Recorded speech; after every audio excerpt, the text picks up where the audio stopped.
Hurricanes are powerful tropical storms that form over warm ocean waters near the equator. The formation begins when moist air rises, creating an area of low pressure beneath it.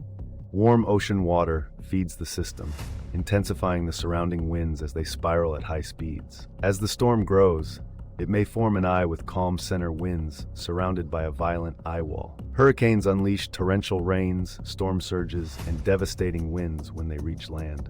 Understanding this natural phenomenon helps in predicting their path and minimizing their impact on communities.